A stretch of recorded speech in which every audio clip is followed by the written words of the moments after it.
Times news channel देखे आप सभी दर्शकों का बहुत बहुत स्वागत है। मैं हूं रमनदीप कौर। इस वक्त की बड़ी खबर आ रही है प्रयागराज से। क्या है पूरा मामला, देखने के लिए बने रहिए हमारे साथ। हिंदुओं को धोखे व लालच से ईसाई बनाने के आरोपी शुआर्ट्स नैनी प्रयागराज के कुलपति आर.बी. लाल व उनके भाई विनोद बी. लाल, बाइबिल सेरेमनी प्रयागराज के बिशप मैथ्यू सैमुअल एवं ब्राइवेल क्रिश्चियन अस्पताल फतेहपुर के कैशियर सिख पतमिंदर सिंह व अन्य लोगों को अग्रिम जमानत पर रिहा करने से कोर्ट ने इनकार कर दिया है। कोर्ट ने कहा कि शुआर्ट्स के फंड घपले में भी ये लोग आरोपी हैं। विवेचना अधिकारी ने फंड का इस्तेमाल धर्म परिवर्तन इसमें इस्तेमाल करने सहित कई सबूत इकट्ठा किया है। दोनों प्रभाव रखने वाले हैं, सामूहिक धर्म परिवर्तन कराने के आरोपी हैं, इसलिए इन्हें कुछ भी अभियुक्तों को मिली जमानत की समानता के अधिकार की मांग का अधिकार नहीं है। इनका अपराध समाज को प्रभावित करने वाला है, इसलिए ये जमानत पाने के हकदार नहीं है। ये आदेश न्यायमूर्ति मंजू रानी ने अग्रिम जमानत अर्जी को खारिज करते हुए दिया है। उमेश पाल हत्याकांड के बाद बाहुबली पूर्व सांसद अतीक अहमद के भाई खालिद अजीम उर्फ अशरफ ने मुख्य न्यायिक मजिस्ट्रेट के वहां पर अर्जी दी है और अर्जी में कहा है कि बी वारंट जारी करने से पहले उनके अधिवक्ता को सुना जाए और अपनी जान का खतरा बताया है। कोर्ट में ले जाने और लाने के दौरान उनके साथ कुछ भी हो सकता है। उनके राजनीतिक प्रतिद्वंदी सक्रिय हैं। वहीं कोर्ट ने इस अर्जी को खारिज कर दिया है क्योंकि प्रशासन की ओर से बी वारंट की मांग नहीं की गई है। वहीं इस पूरे मामले पर जानकारी देते हुए अतीक अहमद के अधिवक्ता का क्या कुछ कहना है दयाशंकर मिश्र का, आइए सुनाते हैं आपको। खालिद अजीम उर्फ अशरफ और अतीक अहमद के आवेदन पत्र, जिसमें ये कहा गया था कि यदि बी वारंट यदि बनाया जाता, बनाने के लिए यदि प्रार्थना की जाती है तो उनको सुन करके, उनके अधिवक्ता को सुन करके तब उस पर अग्रिम आदेश पारित किया जाए, क्योंकि जेल से बाहर ले आने और जेल के अंदर ले जाने में उनको जान का खतरा है। उनके राजनीतिक और व्यावसायिक प्रतिद्वंदी लोग सक्रिय हैं। किसी भी समय किसी भी स्थान पर हत्या की जा सकती है। और आवेदन पत्र में यह भी लिखा गया है कि अनेकानेक लोगों की कारागार से ले आते समय, कारागार से कारागार वापस ले जाते समय हत्या कर दी गई है। इस पर मुख्य न्यायिक दंडाधिकारी ने यह आदेश पारित किया है कि चूँकि अभी बी वारंट के लिए कोई रिपोर्ट नहीं आई है, कोई आवेदन पत्र नहीं दिया गया है, ऐसी दशा परिस्थिति में ये आवेदन पत्र पोषणीय नहीं है, निरस्त किया जाता है। मैं दयाशंकर मिश्र, वरिष्ठ अधिवक्ता, उच्च न्यायालय इलाहाबाद। संगम नगरी प्रयागराज में जहां उमेश पाल हत्याकांड को लेकर अतीक अहमद के दो पुत्रों को पुलिस ने हिरासत में लिया था, जिसके बाद अतीक अहमद की पत्नी शाइस्ता परवीन ने मुख्य न्यायिक मजिस्ट्रेट को एक अर्जी दी है उनके वकील के माध्यम से, जिसमें उन्होंने लिखा है कि उनके दो बच्चों को अवैध तरीके से पुलिस उठाकर ले गई है और अभी तक ना ही कोर्ट में पेश किया है और ना ही उनको पता है, जिस पर उनके वकील दयाशंकर मिश्र ने कोर्ट में अर्जी दी है। कोर्ट ने इस पर अर्जी स्वीकार करते हुए पुलिस से जवाब मांगा है, जिसकी तारीख 2 मार्च को नियत की गई है। मुख्य न्यायिक दंडाधिकारी इलाहाबाद ने श्रीमती शाइस्ता परवीन पत्नी अतीक अहमद के आवेदन पत्र पर, जिसमें ये कहा गया था या कहा गया है कि उनके 2 अवयस्क पुत्रों को 24 तारीख को सायंकाल अवैध रूप से गिरफ्तार करके निरुद्ध रखा गया है। उन्हें अभी तक किसी न्यायालय के समक्ष प्रस्तुत नहीं किया गया है, जबकि कानून यह है कि यदि 24 घंटे के अंदर विवेचना समाप्त होने की संभावना नहीं है तो उन्हें तत्काल न्यायालय के समक्ष प्रस्तुत किया जाएगा। साथ ही साथ गिरफ्तारी का कारण उनको बताया जाएगा, परंतु अभी तक ऐसा नहीं किया गया है। इसलिए न्यायालय से प्रार्थना की गई कि उनको तत्काल न्यायालय के समक्ष प्रस्तुत करने हेतु आदेशित किया जाए। इस पर मुख्य न्यायिक दंडाधिकारी ने लोक अभियोजक की प्रार्थना पर 2 मार्च 2023 की तिथि नियत करते हुए प्रस्तरवार आख्या थाना धूमनगंज से आहूत की है और 2 मार्च 2023 नियत की गई। संगम नगरी प्रयागराज, जहां उमेश पाल हत्याकांड में सदाकत नाम के व्यक्ति की संलिप्तता मिली थी, जिसके बाद पुलिस ने उसे गिरफ्तार किया था। वहीं कई चैनल व अखबारों के द्वारा सदाकत को इलाहाबाद हाईकोर्ट का अधिवक्ता बताए जाने पर अब इलाहाबाद हाईकोर्ट बार एसोसिएशन ने नाराज़गी जाहिर की है।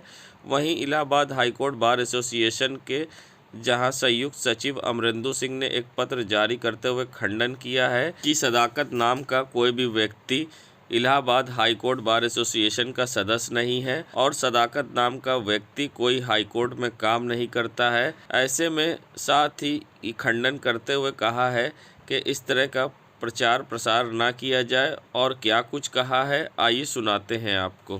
प्रयागराज जनपद के धूमनगंज थाना अंतर्गत उमेश पाल अधिवक्ता एवं एक पुलिसकर्मी के दोहरे हत्याकांड में शामिल एक व्यक्ति सदाकत खान की गिरफ्तारी इलाहाबाद विश्वविद्यालय के मुस्लिम बोर्डिंग छात्रावास से की गई, जिसके बारे में कल रात से इस बात का प्रचार सोशल मीडिया एवं अन्य छोटे छोटे न्यूज़ ग्रुपों में किया जा रहा था कि वह माननीय उच्च न्यायालय में वकालत करता है।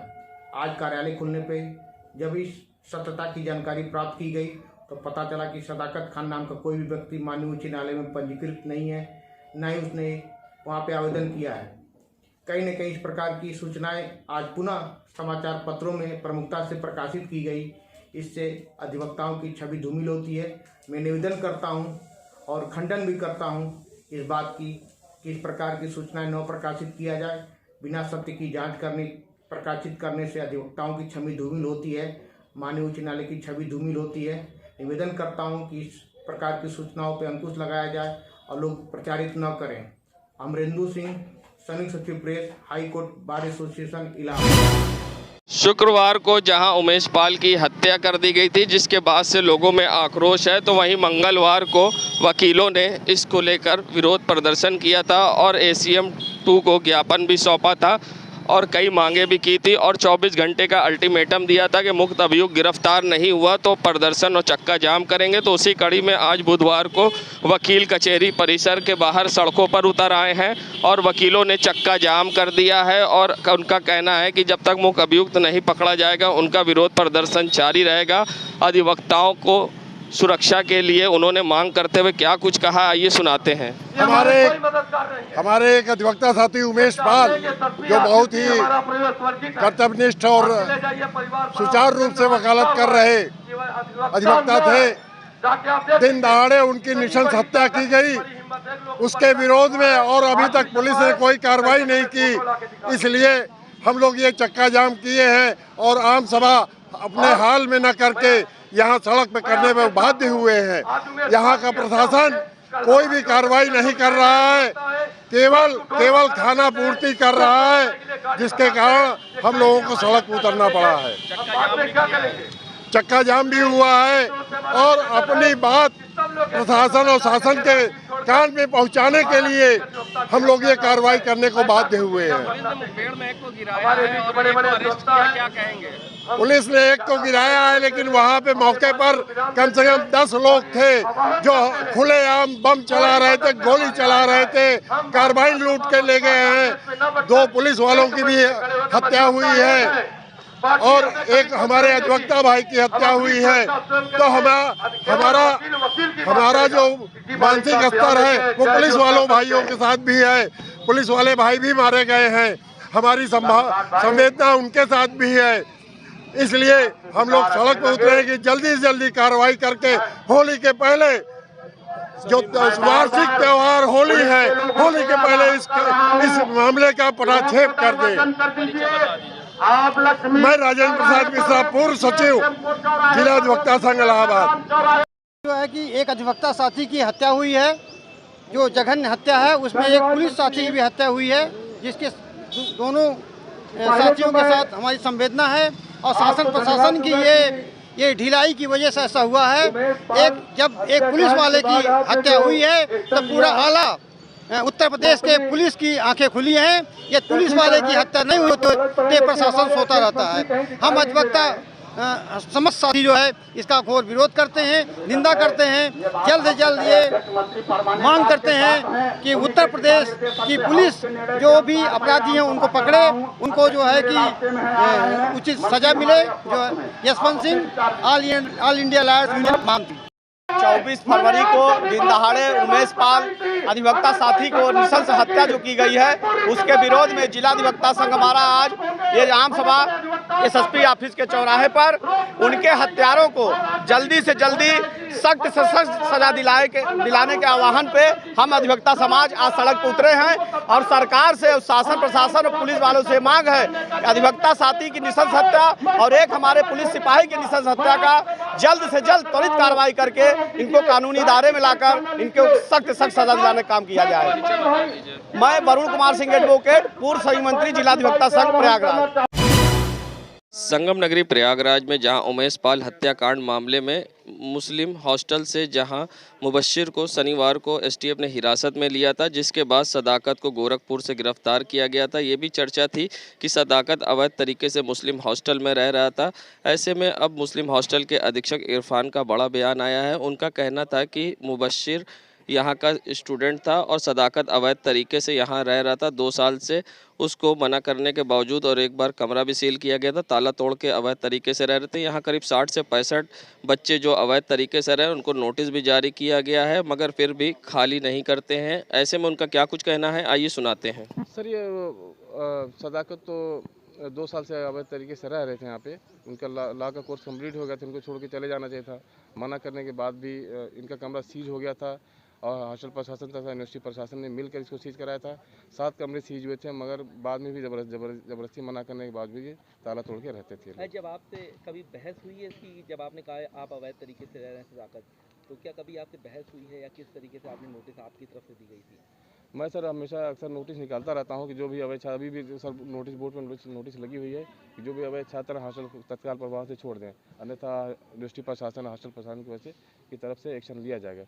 मगर कुछ लोग ऐसे ज़बरदस्ती करने के बाद भी ज़बरदस्ती टिके रहते हैं, भागते नहीं। अच्छा, कब खत्म हुआ इसका नोटिस पीरियड था कि कब ये अवैध, कितने सालों से यहाँ रह रहा था अवैध तरीके से? 2 साल इनका कोर्स कंप्लीट हो गया, तब तक इनको छोड़ देना चाहिए था, मगर अभी भी वो ताला तोड़ के रह रहे थे बिना परमिशन के। कितने बच्चे रह रहे हैं अवैध तरीके से यहाँ पर, जिसकी आपने शिकायत की? कितने बच्चे होंगे?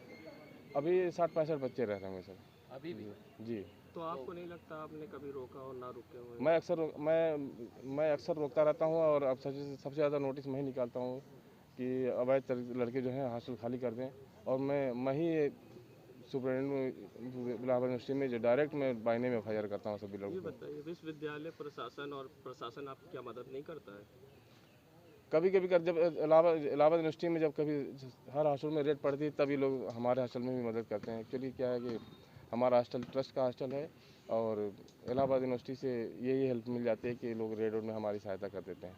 अच्छा, 36 नंबर कमरे में सदाकत रहता था जी। क्या कोई और भी उसके रिलेटिव जैसे भाई या कुछ और भी कोई भी रहता था यहाँ करके? उसके नहीं अलावा सर, वो पहले तो नहीं, मतलब ताला तोड़ के रहते थे। अब कौन इनके साथ रह रहा सर, इसके बारे में मुझे आइडिया नहीं है कौन कौन रहता। अच्छा, कभी कोई अतीक का कोई जो जिनके नाम सामने आ रहे हैं, बेटे के नाम सामने आ रहे हैं, क्या कभी अतीक के बेटे यहाँ पर देखे गए हैं हॉस्टल में? नहीं सर, मुझे तो नहीं याद आ रहा है कि इस तरह के लोगों को एंट्री नहीं दी जाती है हमारे हॉस्टल में। ठीक है, नाम बता दें आपका पूरा। मेरा नाम डॉक्टर इरफान अहमद खान है, मैं मुस्लिम बॉडी हाउस का अधीक्षक हूँ। संगम नगरी प्रयागराज पहुंचे केंद्रीय विधि एवं न्याय राज्य मंत्री प्रोफेसर एसपी सिंह बघेल आज उमेश पाल के घर पहुंचे हैं, जहां उन्होंने शोक संवेदना व्यक्त करी है परिवार वालों से मिलकर। साथ ही उनको आश्वासन दिया है कि कोई भी दोषी बख्शा नहीं जाएगा। साथ ही उन्होंने राजू पाल हत्याकांड और उमेश पाल हत्याकांड का फास्ट ट्रैक कोर्ट में केस चलाने की भी बात कही है। ऐसे में उन्होंने कहा है कि कोई भी दोषी हो, ज़मीन के नीचे भी छुपा हो, तो उस बच नहीं पाएगा। और क्या कुछ कहा है, आइए सुनाते हैं। हत्या करने आते हैं, अपराध करने आते हैं, वो यहाँ से जाने के बाद का भी ठहरने का इंतजाम करके आते हैं। मंत्री जी, मैं उत्तर प्रदेश के मुख्यमंत्री के बिहाफ पर और यूपी पुलिस के बिहाफ पर कहना चाहूँगा कि ज़मीन के अंदर भी होंगे तो उत्तर प्रदेश पुलिस उन्हें ढूंढ लेगा।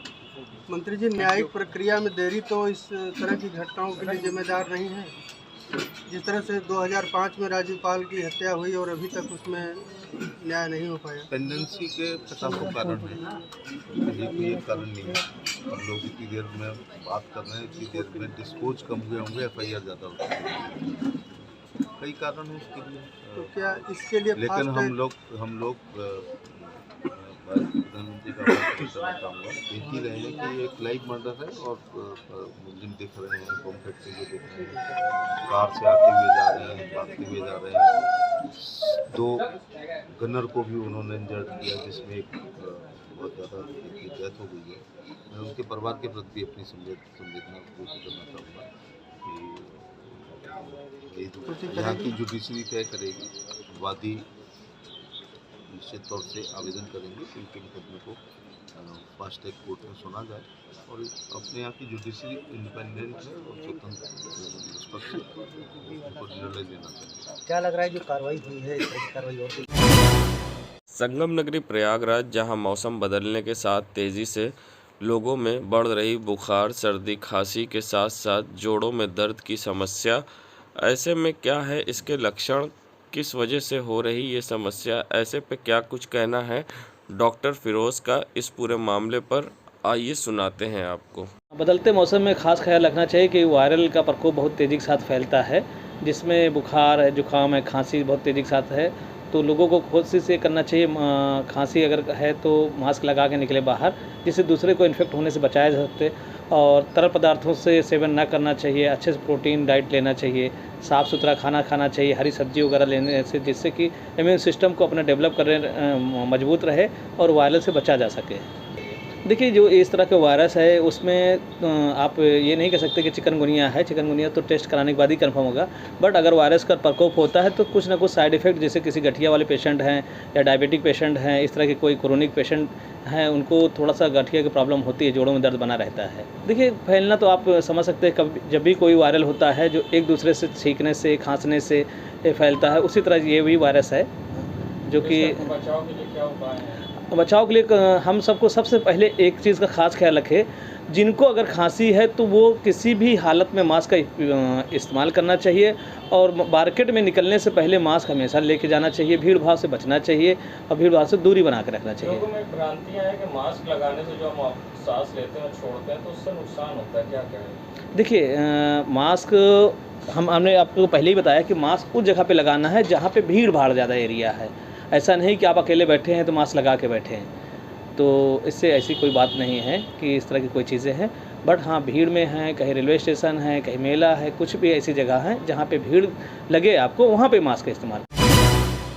संगम नगरी प्रयागराज स्टैंड आर्टिस्ट अजय और मनोज को मिला इंडिया वर्ल्ड रिकॉर्ड का खिताब। सालों से अपनी कला के माध्यम से हर देशों में लोगों को जागरूक करते चले आ रहे अजय और मनोज ने अपनी टीम अंकित यादव, सृष्टि सिंह, बादल, खुशी सोनकर, जय किशन, अंजलि मनु के साथ इंडिया वर्ल्ड रिकॉर्ड में अपना नाम दर्ज कराया है। आपको बता दें कि अजय मनोज ये वर्ल्ड रिकॉर्ड एक ही जगह पर से करीब 200 सैंड आर्ट बनाने पर बनाया है।